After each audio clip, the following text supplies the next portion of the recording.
For this project, you will need an old paperback book, a pair of scissors, good sharp scissors, a pencil, and if you prefer an X-Acto knife, I prefer the scissors.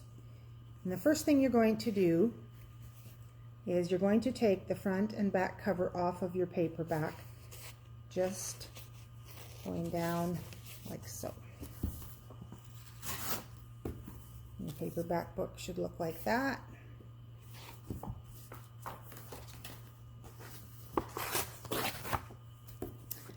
And there you go.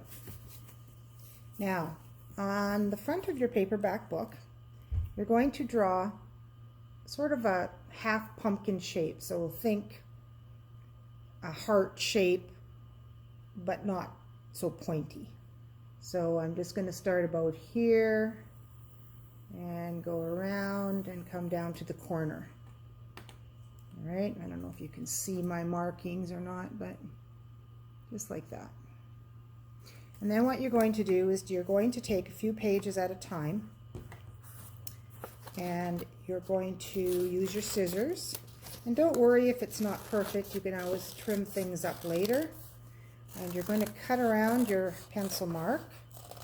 When you get to the top part of the page here, all you have to do is just sort of rip it off, and that can be discarded. Now what you're going to do is you're going to lay this back down, and you're going to trace that on to the next page. And then you're going to take a few more pages and you're going to cut that out. And you're going to keep going through the whole book. Here I've done a few more on this one. All right. And you're going to finish your entire book doing that. All right. So I have my book all cut out. And you'll notice that the pages got a little bit smaller as I went along, but that's okay. I've never seen a perfect pumpkin. When you are cutting down to here, don't go straight to the corner. Come out a little bit on the page, because you need a flat edge here so that your pumpkin will stay standing. Otherwise, you'll have to cut it somehow with a knife in order to get that flat edge. Okay, so what you're going to do is just open up your book about halfway and take your last 2 pages, and I'm just using a glue stick. Put lots of glue on it.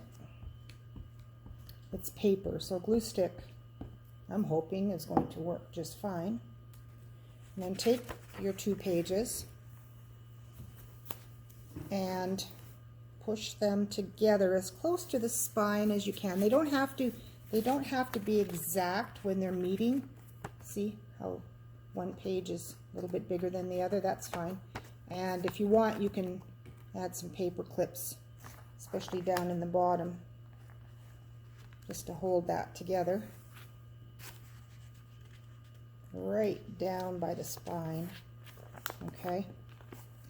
And then what you're going to do is you're going to take the pages and you're going to kind of lift them up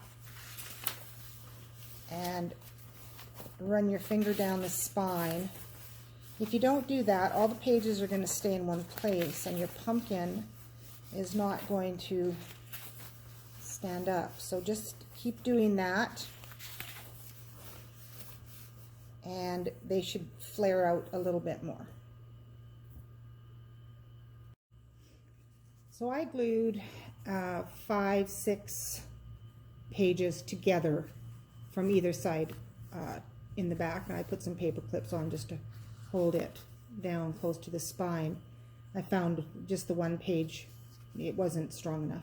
So you can do that, and then you're going to take each of your pages where you see a gap and just sort of spread them away from each other. And so if you see any big gaps, you can do that.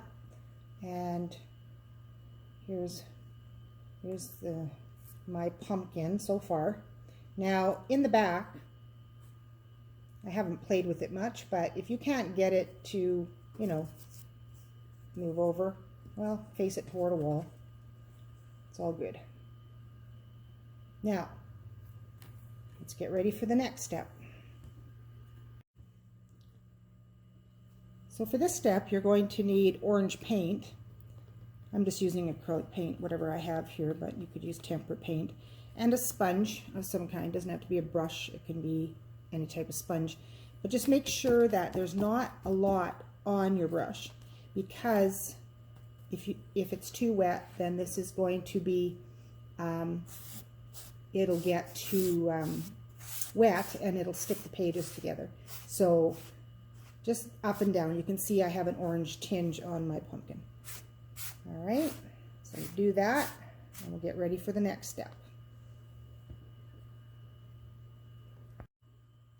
So the last step for your pumpkin is to glue on your stem and whatever other decorations you would like to put on. I used a hot glue gun, and I just used a cork. I painted it green. I used pipe cleaners because that's what I had in the library, but you could use raffia, you could add some leaves, you could paint a spool green. Wherever your imagination takes you, it really doesn't matter. So I hope you enjoyed making a pumpkin with me, and now you have something for your Thanksgiving table. Bye.